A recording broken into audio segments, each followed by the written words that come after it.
नमस्कार दोस्तों, स्वागत है आपका अपने YouTube channel marathon competition classes में। संविधान की या पॉलिटी की नेक्स्ट सीरीज में कुछ प्रश्नों को हम आगे सॉल्व करेंगे, जिसमें प्रीवियस ईयर में आए हुए कुछ प्रश्न हैं। तो चलते हैं हम लोग अपना समय गवाए बिना प्रमुख प्रश्नों को देखते हैं इसमें। जैसे पहला प्रश्न संविधान में जो है वो कह रहा है, भारतीय संविधान में मौलिक कर्तव्यों का विचार लिया गया है। कह रहा है मौलिक कर्तव्य कहाँ से लिए गए हैं, तो हम कहेंगे मौलिक कर्तव्य अमेरिका के संविधान से है, ब्रिटिश के संविधान से हैं, रूस से है या फ्रांस के हैं। तो अगर हम देखेंगे तो मौलिक कर्तव्य की जो विचार है वो कहाँ से लिया गया है, रूस के संविधान से लिया गया है। तो यहाँ से हम लोग याद रखते हैं कि मौलिक कर्तव्य कहाँ से हैं, मौलिक कर्तव्य रूस के संविधान से है। यहीं से प्रस्तावना में 3 शब्द भी लिए गए हैं। प्रस्तावना में जो 3 शब्द हैं कौन कौन से, न्याय है, सामाजिक, आर्थिक और राजनीतिक। इनका भी जो विवरण है वो रूस से ही है। अमेरिका के संविधान से देखेंगे तो मूल अधिकार हैं। इसके साथ साथ देखेंगे तो न्याय पुनरावलोकन है। उसी के साथ साथ PIL यानी जनहित याचिका जो कॉन्सेप्ट है वो भी अमेरिका के संविधान से है। तो ऐसे करके उसके साथ राष्ट्रपति पर महाभियोग की प्रक्रिया, उपराष्ट्रपति का पद, ये सारी चीजें अमेरिका के संविधान से प्रेरित है। ब्रिटिश के संविधान से, यानी ज्यादातर तो चीजें जो भारत में हैं वो ब्रिटिश के संविधान से ही ली गई हैं, क्योंकि भारत ब्रिटिश शक्ति का ही औपनिवेशिक राज्य रहा हुआ है। तो ज्यादातर जो चीजें हैं वो ब्रिटिश संविधान से ही एक तरह से वहीं की दी हुई हैं। जैसे संसदात्मक सरकार हो गई या द्विसदनीय विधायिका हो गई। उसके साथ साथ अन्य कुछ प्रावधान हैं, जैसे नागरिकता है वो भी वही की है, एकल नागरिकता का प्रावधान है। तो ये सारी चीजें हम देखेंगे तो ब्रिटिश से काफी चीजें हमारे संविधान में वर्णित है। फ्रांस के संविधान से देखेंगे तो फ्रांस के संविधान से बंधुता जैसे शब्द लिए गए थे, यानी उनकी क्रांति में भी प्रमुख शब्दों का जिक्र है। तो वही शब्द हमारे भी संविधान में जोड़े गए हैं। जैसे प्रस्तावना में भी देखेंगे तो बंधुता शब्द जोड़ा गया है। तो इसका आंसर मौलिक कर्तव्य कहाँ से है, रूस से है। तो आंसर कौन सा हुआ, सी। तो नेक्स्ट क्वेश्चन चलते हैं हम लोग। अगला प्रश्न है, राज्यसभा के गठन में प्रतिभा, अनुभव एवं सेवा को प्रतिनिधित्व देने में भारतीय संविधान निर्माता निम्नांकित उदाहरण से प्रभावित हुए थे। यानी वे जो हम कह सकते हैं कि राज्यसभा के गठन में प्रतिभा, अनुभव और सेवा को प्रतिनिधित्व देने के लिए जो हम कह सकते हैं कि जो 12 सदस्यों का राज्यसभा में चुनाव होता है, वह जो प्रावधान है वो किस देश से लिया गया है, तो हम देखेंगे तो उसका प्रावधान आयरिश के संविधान से लिया गया है। और आयरिश के संविधान से इसके साथ साथ नीति निर्देशक तत्व भी लिए गए हैं। नीति निर्देशक तत्व भी यहीं से प्रेरित है। तो आप ऐसे याद रखेंगे तो इसका आंसर क्या हुआ, ए। इसके साथ साथ अगर हम देखें तो इस भारतीय संविधान के इसके साथ साथ यहाँ से और क्या क्या लिया गया है, जैसे कनाडा से संघीय व्यवस्था ली गई है, संघ की व्यवस्था ली गई है। संयुक्त राज्य अमेरिका से अभी हम चर्चा किए कि इससे क्या क्या लिया गया है। ऑस्ट्रेलिया के संविधान से प्रस्तावना की भाषा है, प्रस्तावना की भाषा है। अगर हम मोटे मोटे अक्षर में देखें कि भारतीय संविधान पर किस अधिनियम का प्रभाव पड़ा, तो जैसे हम लोग भारतीय संवैधानिक विकास में ये चीजें पढ़ चुके हैं कि भारतीय संवैधानिक विकास किस तरह चला, और उसी संवैधानिक विकास में इसमें कुछ चीजें शामिल की गई थी। जैसे भारतीय संविधान का जो विकास है वो 2 चरणों में पूरा हुआ। पहला चरण जो होता है वो कंपनी के अधीन हुआ है और दूसरा चरण महारानी के अधीन हुआ है, जिसमें विभिन्न अधिनियम पास किए गए। जैसे कंपनी के अधीन में 1773 का रेगुलेटिंग एक्ट आया, फिर पिट्स इंडिया एक्ट 1784 का आया, उसके बाद में 1813 का चार्टर एक्ट आया, 1833 का चार्टर एक्ट आया, 1853 का चार्टर एक्ट आया। इन सभी के प्रावधानों को आगे बढ़ाते हुए बाद में ब्रिटिश साम्राज्य में जब कंपनी का शासन समाप्त हुआ और ब्रिटिश साम्राज्य ने यह शासन संभाला, तब वहां पर मुख्यतः 1858 का अधिनियम आया, 1961 का अधिनियम आया, 1892 का अधिनियम आया, 1909 और 1919 के अधिनियम के द्वारा संवैधानिक विकास को वहां से पूर्ण किया जाता है। लेकिन सबसे ज्यादा जो प्रभाव पड़ा वो 1935 के भारत शासन अधिनियम पर पड़ा। इसलिए कहा जाता है कि भारतीय संविधान का लगभग ज्यादातर हिस्सा 1935 के भारत शासन अधिनियम से ही कॉपी किया हुआ है। इसलिए कुछ जो यानी हम बोल सकते हैं संविधान के एक रूप से अगर देखें तो उसे कहा जाता है कि हमारा जो संविधान है वो उधार का संविधान है। तो इस तरह से कई चीजें इसमें कही जाती हैं, तो वैसा हम इसमें देख सकते हैं। तो ज्यादातर जो प्रभाव पड़ा है हमारे संविधान पर वो 1935 भारत शासन अधिनियम का पड़ा हुआ है। उसके बाद जो सबसे ज्यादा भाग किसका है, ब्रिटिश संविधान का है। और फिर उसके बाद में अमेरिका के संविधान है। लगभग 60 देशों के संविधान का विवरण या अध्ययन किया गया। 60 देशों के संविधान का अध्ययन किया गया और वहां से कुछ न कुछ जो भाग है वो ला के अपने संविधान में इसे जोड़ा गया। इस तरह भारतीय संविधान इन सब देशों से मिलकर और भारत शासन अधिनियम 1935 के प्रावधानों के आधार पर तैयार हुआ था। तो इसका आंसर क्या हुआ, तो हम कहेंगे ए। तो वैसे अपना याद रखेंगे। नेक्स्ट क्वेश्चन है हमारा, अगले प्रश्न पर चलते हैं। अगला प्रश्न है शून्यकाल संसदीय व्यवस्था किस देश से ली गई है। तो शून्यकाल अगर संसदीय व्यवस्था देखेंगे तो क्या भारत से ली गई, अमेरिका से, या ब्रिटेन से, या स्विट्जरलैंड से। तो ये भारत की स्वयं की देन है।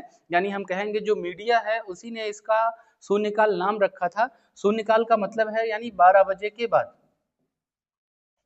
शून्यकाल का मतलब है 12 बजे के बाद, और 12 बजे कभी घड़ी में बजता नहीं, तो इसलिए वहां पे 0 बजता है, इसलिए इसका नाम ही रख दिया गया शून्यकाल। और शून्यकाल के पहले जस्ट होता है प्रश्नकाल, और उसके बाद आता है शून्यकाल। तो वैसे करके हम लोग याद रखते हैं। ये संसदीय कार्यवाही के प्रमुख शब्दों को यहाँ पर रखा गया है प्रश्नों में। तो आंसर क्या हुआ, ए। ऐसे याद रखेंगे हम लोग, मुख्य है। अगला प्रश्न है कि भारतीय संविधान में अन्य देशों के संविधानों से कुछ विशिष्टताओं को लिया गया है। किस देश का राज्य के नीति निर्देशक तत्व के निर्माण में योगदान रहा है। तो योगदान वो किसका रहा है, फ्रांस का। तो ऐसा है आयरलैंड का। तो आयरलैंड या इसी को बोलते हैं आयरिश।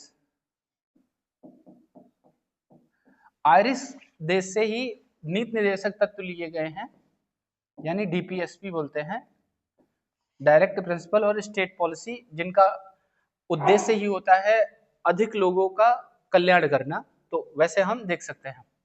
तो आंसर क्या हुआ, बी। ये प्रमुख है। अगला नेक्स्ट क्वेश्चन है,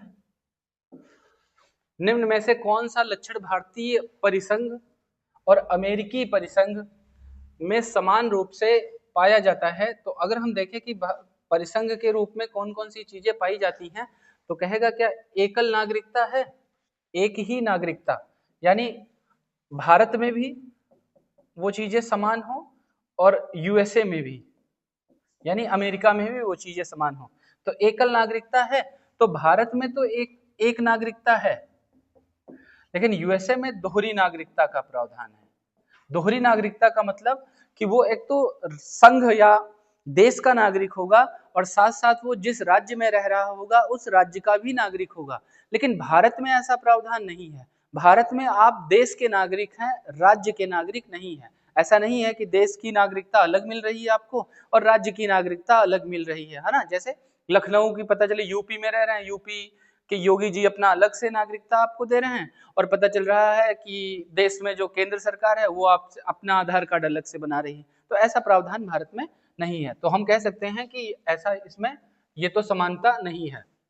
समानता देखनी हमें संविधान की तीसरी अनुसूची, तो हम कह सकते हैं क्या तीसरी अनुसूची वहां पर भी है और तीसरी यहाँ पर भी है, लेकिन उनमें से शक्तियों का प्रावधान अलग अलग है, तो ये भी समानता नहीं है। न्यायपालिका की द्वैधता ये है, तो हम कहेंगे कि न्यायपालिका के संबंध में ये चीजें मुख्य दी गई हैं, लेकिन द्वैधता अगर देखेंगे तो दो तरह हो जाती हैं, दोहरा।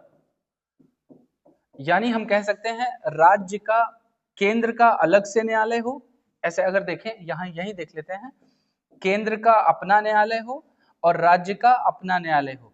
तो वहां तो केंद्र का अपना न्यायालय और राज्य का अपना न्यायालय है, लेकिन भारत में ऐसा न्यायालय नहीं है। तो न्यायालय की द्वैधता भी यहाँ पर विशेष समानता नहीं दर्शाती है। ऐसा प्रावधान यानी हमारे यहाँ न्यायालय की जो व्यवस्था है वो कैसी है, एकहरी है या एकल न्यायपालिका है।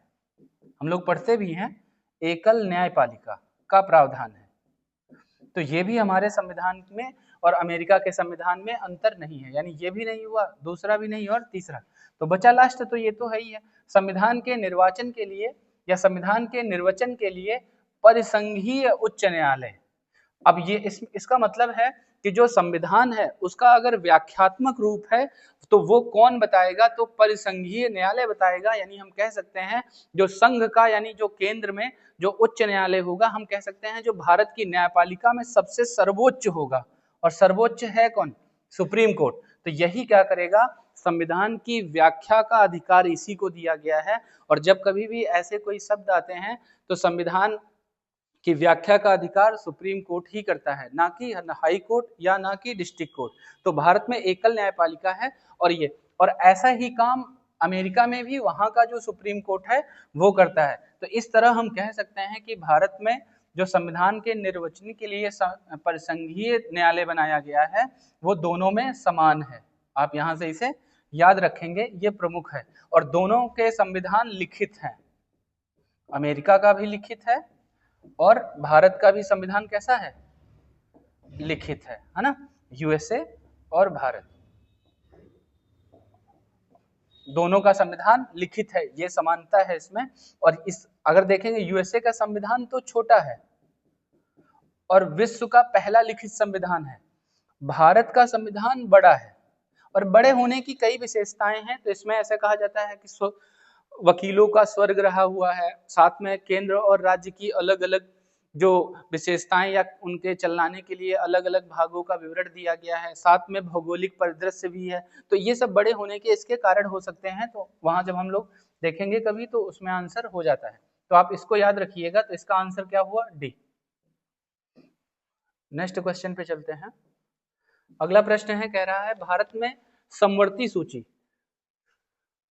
की संकल्पना का उद्घाटन किया गया है। यानी समवर्ती सूची कहां से ली गई है, यूएसए से। तो यूएसए से नहीं है, स्विट्जरलैंड के संविधान से, वहां से भी नहीं है, ऑस्ट्रेलिया के संविधान से। तो समवर्ती सूची का प्रावधान यानी अगर जब हम पढ़ते हैं अनुसूची 7,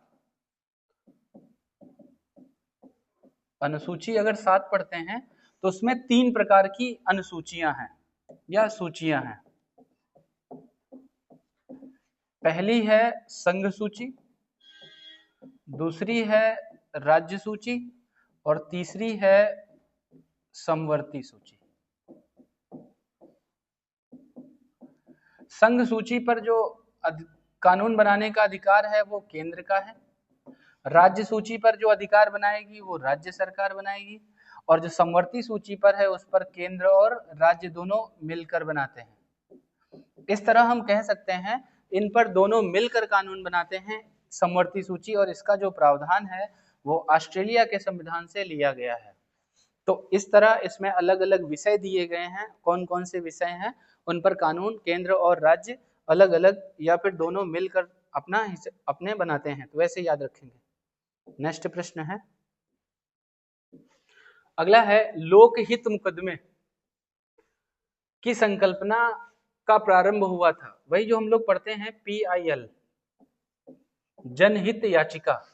यह प्रावधान कहां से लिया गया है, यूनाइटेड किंगडम यानी ब्रिटेन से तो नहीं है, ऑस्ट्रेलिया से भी नहीं है, यानी हम यूनाइटेड स्टेट ऑफ अमेरिका यानी यूएसए से इसकी मुख्य रूप से लिया गया है। और PIL जो भारत में इसका जो प्रमुख व्यक्ति या जज माने जाते हैं वो हैं PN भगवती साहब, PN भगवती। आप याद रखेंगे, इनको प्रमुख योगदान जाता है इसके लिए, तो ये इनसे जुड़े रहे हैं मुख्य। आंसर क्या हुआ, सी। अगला प्रश्न है, न्यायिक पुनरावलोकन की व्यवस्था। न्याय पुनरावलोकन की व्यवस्था का प्रावधान कहां से है, या फिर कहा गया है कि व्यवस्था है कहां, केवल भारत में है या केवल यूएसए में है, या भारत और यूएसए में है या यूके में है। तो यूके में तो ऐसा कोई प्रावधान है ही नहीं, लेकिन न्याय पुनरावलोकन की जो व्यवस्था है वो हमने ली कहां से है, यूएसए से ली। तो जब यूएसए के संविधान में है तो भारत के भी संविधान में है, इसलिए यह प्रावधान जो है वो भारत और यूएसए दोनों के संविधान में है। तो इसका आंसर क्या हुआ? सी वाला। तो आप याद रखेंगे ऐसे इसे। अगला प्रश्न कह रहा है निम्न में से कौन सा कथन सत्य है? तो सत्य पहचानना है। कह रहा है संयुक्त राज्य अमेरिका में सरकार की संघीय प्रणाली है, यानी अमेरिका में संघीय प्रणाली है। भारत में सरकार की संघीय और एकात्मक दोनों प्रकार की प्रणालियां हैं, और फ्रांस में सरकार की संघीय प्रणाली है, और पाकिस्तान में प्रधानमंत्री की नियुक्ति कहाँ वहां की जनता के द्वारा होती है। तो ऐसा, ये तो सबसे अलग प्रश्न है, और ऐसे हम बोल सकते हैं ये ऑप्शन, तो इसे तो हटा ही देंगे। तो अगला है, हटाएंगे इसलिए क्योंकि प्रधानमंत्री की सीधी नियुक्ति वहां पर नहीं होती, जनता पहले सदस्यों को चुनती है, फिर सदस्य जाके पीएम को चुनते हैं। तो ऐसे करके यहाँ पे हम लोग याद रखते हैं। अगला लेकिन इसमें कह रहा है संयुक्त राज्य अमेरिका में सरकार की संघीय प्रणाली है, तो अमेरिका में क्या है? संघीय प्रणाली का प्रावधान किया गया है, यानी वहां पर संघ है। संघ एक तरह बोल सकते हैं कि संघ का विभाजन राज्यों में हुआ है, और राज्य और केंद्र दोनों मिलकर आपस में काम करते हैं। भारत में सरकार की संघीय प्रणाली नहीं है, तो हमें आंसर है तो संघीय, अगर वैसे देखेंगे संघीय है, लेकिन समय समय पर जब वैसी परिस्थितियां होती हैं तो एकात्मक की ओर भी बदल जाती है। लेकिन पूर्ण रूप से अगर देखेंगे तो भारत में संघीय है, एकात्मक नहीं है। वो स्थितियां निर्भर करती हैं, जैसे आपातकाल के समय भारतीय संविधान एकात्मक के रूप में बदल जाता है। तो ये ऑप्शन सही नहीं है। भारत में फ्रांस की संघीय प्रणाली है, तो भारत में फ्रांस में भी ऐसा नहीं है। तो आंसर क्या हुआ? ए। तो ऐसे याद रखेंगे कि अमेरिका में संघीय प्रणाली का प्रावधान है।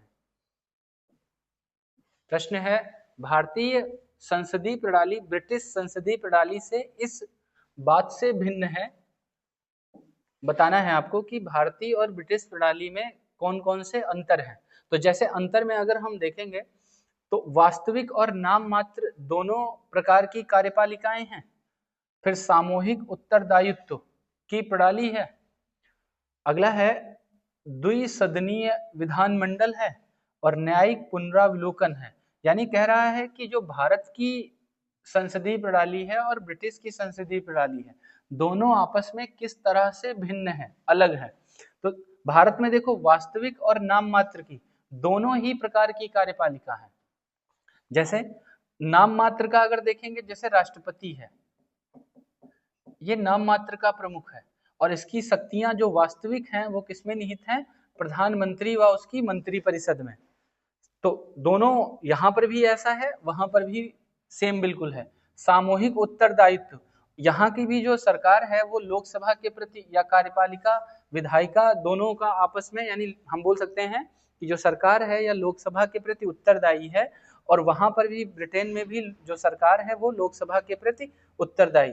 द्विसदनीय है, जैसे लोकसभा और राज्यसभा दो सदन होते हैं, ऐसे ही वहां पर भी दो सदन है। तो ये दोनों ही समान है, लेकिन न्याय पुनरावलोकन की जो प्रणाली है वो ब्रिटेन में नहीं है। इस तरह यह वहां से भिन्न है। ये केवल यूएसए के संविधान में है और भारत के संविधान में। तो समानता ये यूएसए और भारत में है।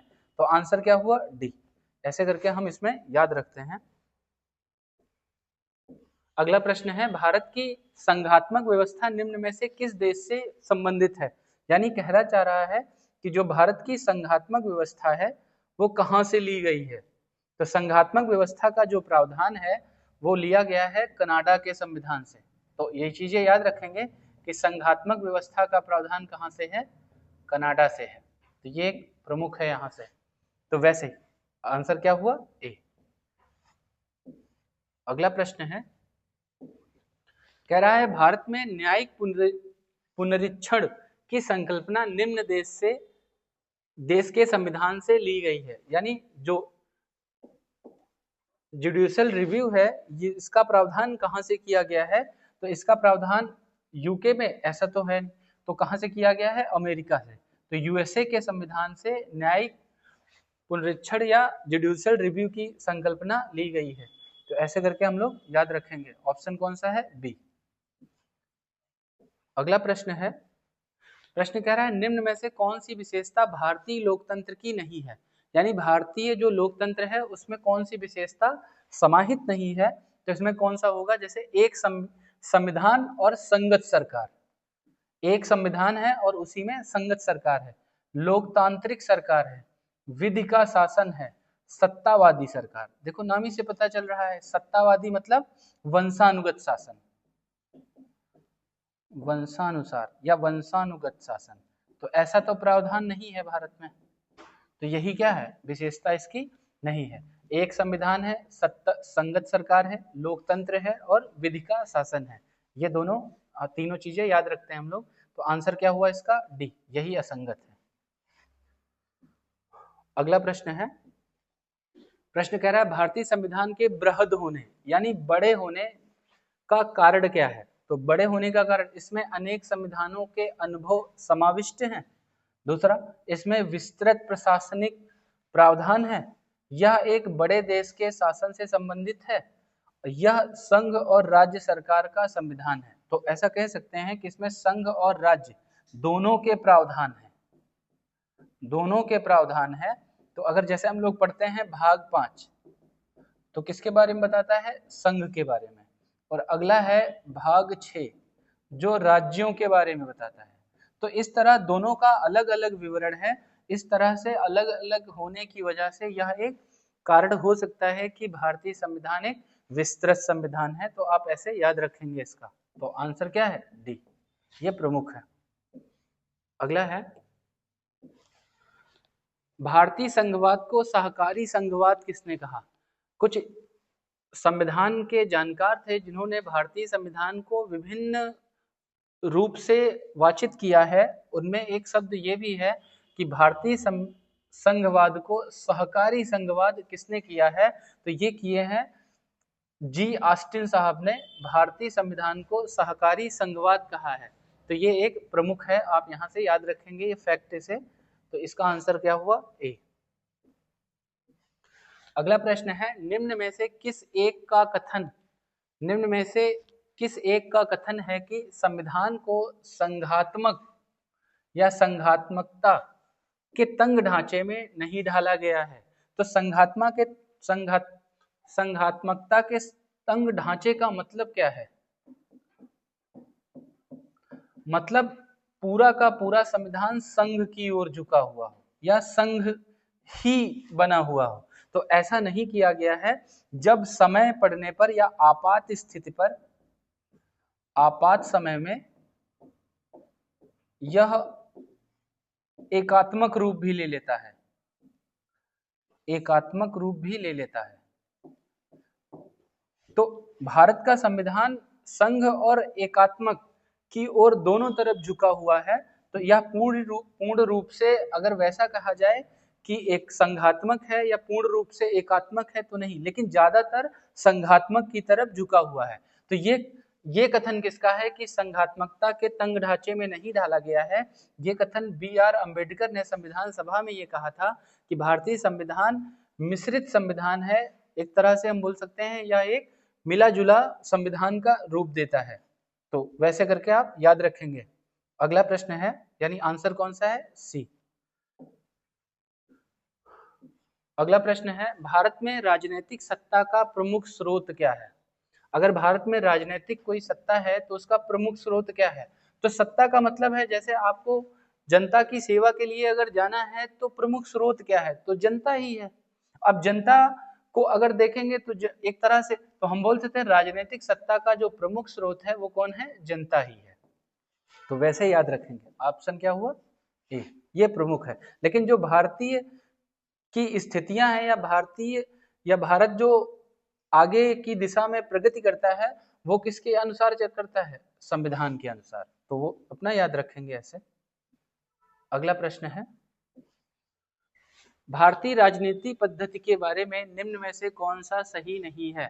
तो राजनीतिक पद्धति के बारे में क्या सही नहीं है, तो कह रहा है धर्मनिरपेक्ष राज्य है। तो ये तो प्रस्तावना में ही लिखा हुआ है, प्रस्तावना में लिखा गया है। इससे पहली वाली क्लास में हम लोग चर्चा भी किए कि धर्मनिरपेक्ष शब्द कब जोड़ा गया, तो जब प्रस्तावना में संशोधन हुआ। संशोधन हुआ कब, 42वें संविधान संशोधन 1976 के द्वारा। तब इसमें 3 शब्दों को जोड़ दिया गया था। एक धर्म निरपेक्ष या पंथ निरपेक्ष बोल सकते हैं, दूसरा समाजवादी और तीसरा अखंडता शब्द। ये 3 शब्द उस समय जोड़े गए थे जो भारतीय संविधान में प्रमुख है। तो धर्मनिरपेक्ष राज्य तो है ही है। धर्मनिरपेक्ष का मतलब राज्य का अपना कोई धर्म नहीं होगा, लेकिन राज्य में रहने वाले जो लोग हैं या व्यक्ति हैं उनका अपना एक धर्म हो सकता है। संसदीय पद्धति की सरकार है, तो भारत में संसदीय प्रणाली को अपनाया गया है। तो पूछ लेता है संसदीय प्रणाली कहाँ से है, तो हम कहेंगे ब्रिटिश से है या ब्रिटेन से है, याद रखेंगे ब्रिटेन से इसका प्रमुख है। फिर राष्ट्रीय पद्धति की सरकार है और संघीय नीतियां हैं। तो अगर इसमें हम देखते हैं कि इसमें क्या संघीय नीतियों के बारे में बताया गया है, तो संघीय नीतियां हैं भाग 5 में, जिसमें केंद्र के बारे में बताया गया है। और जब हम भाग 11 पढ़ते हैं जिसमें केंद्र और राज्य संबंध हैं, वहां पर भी इनका प्रावधान किया गया है। तो ये तो संघीय नीतियां हैं, लेकिन राष्ट्रीय पद्धति की सरकार ऐसा कोई प्रावधान भारत के संविधान में नहीं है। तो यही हमारा क्या हुआ, असत्य है। तो आंसर क्या हुआ, सी। अगला प्रश्न है, निम्न में से किससे निर्धारित होता है कि भारत का संविधान परिसंघीय है। परिसंघीय है तो संविधान लिखित और अनम्य है, न्यायपालिका स्वतंत्र है, अवशिष्ट शक्तियों का केंद्र में निहित होना, या केंद्र और राज्य के बीच शक्तियों का वितरण। जब भी कभी आपसे परिसंघ के बारे में पूछेगा तो इसका मतलब है केंद्र और राज्य के बीच में क्या चीजें चल रही हैं, उन दोनों में संबंध कैसा है, तो उनकी शक्तियों के प्रावधान को इसमें देखा जाता है। तो आंसर क्या हुआ, डी। तो ऐसे करके इसमें याद रखते हैं कि परिसंघीय का मतलब है केंद्र और राज्य के बीच में शक्तियों का वितरण कैसे है। तो ये मुख्य है, इसका प्रावधान भाग 11 में है, केंद्र और राज्य से। अगला प्रश्न है, किसने कहा था भारत एक अर्धसंघात्मक है। अर्धसंघात्मक का मतलब है, संघात्मक का मतलब है ना पूरी तरह से ये संघ है और ना ही पूरी तरह से ये एकात्मक है,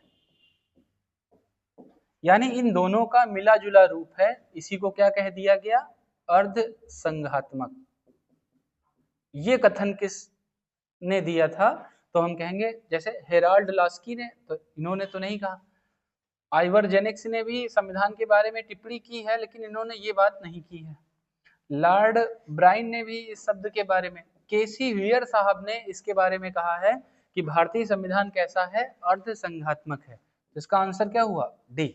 संघात्मक क्या होता है और एकात्मक क्या होता है, इसके लक्षण, इसके प्रमुख विशेषताओं में अगर देखोगे, जैसे एकात्मक लक्षण वे होते हैं जिन पर केंद्र का पूर्ण नियंत्रण होता है। जैसे एकात्मक लक्षण में एकल न्यायपालिका हो गई, राज्यपाल का राष्ट्रपति के द्वारा नियुक्त हो गई, एकल नागरिकता का प्रावधान हो गया। ऐसे करके कुछ विशेष तथ्य आते हैं जो एकात्मक लक्षण की ओर इंगित करते हैं। और संघात्मक में क्या होता है, जैसे संघात्मक में हम देख सकते हैं, जैसे संविधान में संशोधन की प्रक्रिया कठोर है, संविधान कैसा हुआ है, लिखित संविधान है, उसके साथ साथ केंद्र और राज्य का सह अस्तित्व है। ऐसे करके बहुत सारी चीजें बनती हैं जो संघ और राज्य के बीच में, यानी हम विभाजित हो जाती हैं। तो संघ और एकात्मक संविधान के बारे में बताता है। जब इन दोनों का मिला जुला रूप, तो अर्धसंघात्मक। और ये कहा किसने था, केसी व्हीयर साहब ने। तो आंसर इसका डी है। अगला प्रश्न है, भारत की संसदीय शासन प्रणाली एवं ब्रिटिश की संसदीय शासन प्रणाली में अंतर का बिंदु निम्न में से कौन है। यानी दोनों में अंतर बताना है। सामूहिक उत्तरदायित्व दोनों में है, न्यायिक समीक्षा के बारे में अगर देखेंगे तो थोड़ा सा और देख लेते हैं अन्य ऑप्शन को भी। द्वैध सदनात्मक व्यवस्थापिका, तो ये तो है लोकसभा और राज्यसभा जैसे भारत में है, ऐसे ही वहां पर सीनेट और उनकी भी अपनी अपनी अलग अलग सदन है, उनका अपने नाम से वो अपना जानते हैं। ऐसे वास्तविक एवं नाम मात्र की कार्यपालिका, तो वास्तविक क्या होती है, पीएम यानी प्रधानमंत्री और उसकी मंत्रिपरिषद। और नाम मात्र का क्या होता है कार्यपालिका, जो राष्ट्रपति होता है। तो ये दोनों जगह पर है। तो आंसर तो इसका न्यायिक समीक्षा ही है। न्यायिक समीक्षा के यानी ब्रिटिश के संविधान में ऐसा कोई प्रावधान नहीं है। न्यायिक समीक्षा का जो प्रावधान है वो यूएसए के संविधान से है। तो ऐसे करके हम याद रखते हैं। आंसर क्या हुआ? बी। अगला प्रश्न है हमारा, कह रहा है निम्न में से कौन सा एक पंचशील का सिद्धांत नहीं है? पंचशील समझौता हुआ था एक, पंचशील समझौता ये हुआ था भारत और चीन के बीच। भारत और चीन के बीच इन दोनों समझौतों में कहा गया था कि भारतीय क्षेत्रों में विभिन्न तरह की जो चीजें रहेंगी उन समझौते की मुख्य बातें क्या क्या थी। तो पंचशील सिद्धांत में क्या इसमें शामिल नहीं था उसी को बताना है। कह रहा है गुट निरपेक्षता, शांतिपूर्ण सह अस्तित्व, एक दूसरे की भूमागीय अखंडता और प्रभुता का पारस्परिक सम्मान, एक दूसरे के आंतरिक मामलों में पारस्परिक हस्तक्षेप। तो इसमें देखेंगे तो गुट निरपेक्षता एक आंदोलन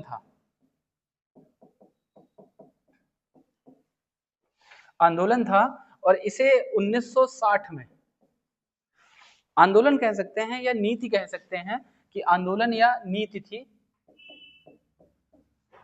जब भारत देश आजाद हुआ, यानी उससे पहले अगर देखें तो 1945 में द्वितीय विश्व युद्ध खत्म हुआ था, सेकेंड वर्ल्ड वॉर। उस समय पूरी दुनिया या विश्व जो था वो दो भागों में बट रहा था, एक पूंजीवादी अर्थव्यवस्था के रूप में और एक बोल सकते हैं निजी या बोल सकते हैं सरकारी समाजवादी अर्थव्यवस्था की तरफ। और दूसरा अगर देखेंगे तो यहीं पर कहीं कहीं पर निजी क्षेत्रों का प्रावधान ज्यादा था, यानी निजी चीजें ज्यादा थी, और कहीं पर सरकारी। अब समाजवादी है तो सरकार का प्रभुत्व तो होता ही होता है, और पूंजी व्यवस्थाएं हैं तो निजी या प्राइवेट सेक्टर का प्रधान होती है।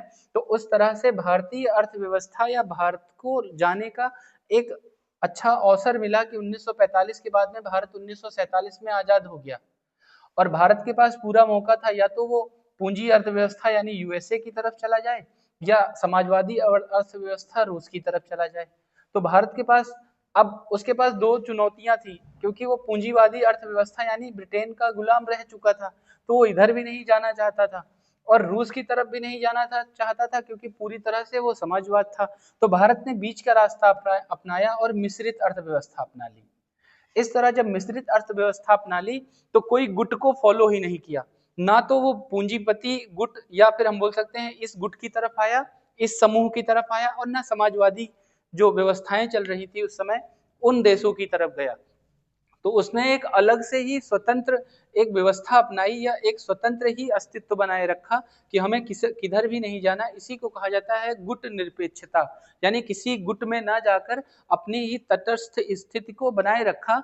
हम यानी पूंजीवादी अर्थव्यवस्था को भी मानते हैं और समाजवादी अर्थव्यवस्था को मानते हैं। इसलिए जो सरकार होती है, देखो सरकारी स्कूल भी खोलती है और प्राइवेट भी स्कूल खोलती है, सरकारी अस्पताल भी खोलती है और प्राइवेट भी अस्पताल खोलती है। तो मिश्रित अर्थव्यवस्था है, लेकिन वर्तमान स्थिति थोड़ा सा बदल रही है, कुछ पूंजीवादी अर्थव्यवस्था की तरफ वर्तमान सरकार का या वर्तमान स्थिति का झुकाव थोड़ा हो रहा है। तो ऐसे करके हम लोग याद रखते हैं। तो पंचशील सिद्धांत कौन सा है? नहीं, तो गुट निरपेक्षता इसका प्रमुख सिद्धांत नहीं था। तो ऐसे करके याद रखेंगे, इसका आंसर क्या हुआ? ए। अगला प्रश्न है,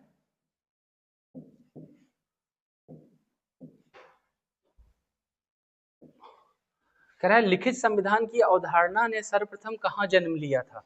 तो लिखित संविधान की जो अवधारणा थी वो सबसे पहले जो जन्म ली थी वो यूएसए के संविधान से ली या अमेरिका के संविधान में। अमेरिका जब आजाद हुआ तो उसने अपने यहाँ एक लिखित संविधान बनाया, और लिखित संविधान विश्व का पहला लिखित संविधान यूएसए का ही था। इसलिए वहीं से भारत ने भी इसी मार्ग पर प्रशस्त हुआ और भारत में भी लिखित संविधान हुआ। और लिखित संविधान तैयार कैसे हुआ? संविधान सभा के द्वारा। और संविधान सभा ने ये सारी चीजें कहाँ ली? संवैधानिक विकास जो चैप्टर है, इससे पहले वाली सीरीज में हम आपको करा चुके हैं। आप वहां जाके प्लेलिस्ट में वहां से आप इन प्रश्नों को, संविधान विकास के बारे में जो प्रश्न पूछे गए हैं आप वहां से उन्हें सॉल्व कर सकते हैं। तो वहां से प्रमुख चीजें हैं। आप नेक्स्ट प्रश्न की तरफ हम लोग चलते हैं। अगला प्रश्न है हमारा, भारतीय संविधान अधिक कठोर तथा अधिक लचीले के मध्य एक अच्छा संतुलन स्थापित करता है। अब बात आती है कि भारतीय संविधान है कैसा, विशेषता भी बोल सकते हैं। भारतीय संविधान है कैसा? कठोरता को अगर लेके देखें तो भारतीय संविधान में संशोधन कैसे होता है, इसी से संबंधित होता है। अगर सरल से आसानी से संविधान में संशोधन हो जाता है तो हम बोलते हैं भारतीय संविधान क्या है, लचीला है। और अगर लचीला है और अगर संविधान संशोधन बहुत ही कठिनाई के साथ में होता है तो उसे बोलते हैं भारतीय संविधान कठोर है। लेकिन भारतीय संविधान में जो संशोधन होता है वो भाग 20 आर्टिकल जो है 368 में संविधान संशोधन के प्रावधान दिए गए हैं। वहां जो संविधान संशोधन के प्रावधान हैं वो कई तरह से हो सकते हैं। एक तो साधारण बहुमत द्वारा, विशेष बहुमत द्वारा और विशेष बहुमत तथा आधे राज्यों के, विशेष बहुमत प्लस आधे राज्यों के समर्थन से, आधे राज्यों के समर्थन से। तो अगर साधारण रूप से कोई संशोधन होगा तो लचीला हो गया, विशेष बहुमत या तो मध्यम हो गया, विशेष बहुमत प्लस आधे राज्यों का समर्थन हुआ तो कठोर हो गया। तो भारतीय संविधान में ना तो बहुत ही यानी लचीले का भी प्रावधान है और बहुत कठोर का प्रावधान है, तो दोनों का मिला जुला रूप है। इस तरह भारतीय संविधान को कहा जाता है कि यह एक तरह से आंशिक लचीला और आंशिक कठोर है। आंशिक लचीला और आंशिक कठोर है, यानी समय पड़ने पर ये आसानी से परिवर्तित हो जाता है। कुछ भाग हैं जैसे भाग 1 है, फिर उसके बाद में भाग 2 में भी देखोगे कुछ चीजें हैं, फिर उसके बाद अनुसूचियां कुछ हैं वो सिंपल सा बदल जाती हैं, तो सिंपल है। लेकिन अगर कहीं पर संघीय व्यवस्था में अगर बदलाव करना है तो विशेष होगा।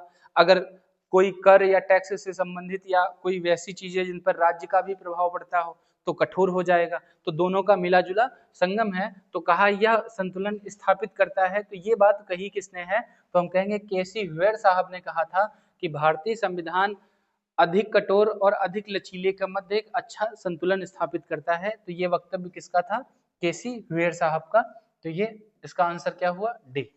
ऐसे हम लोग याद रखेंगे। अगला प्रश्न है, कह रहा है संविधानेतर अधिकार का अर्थ है।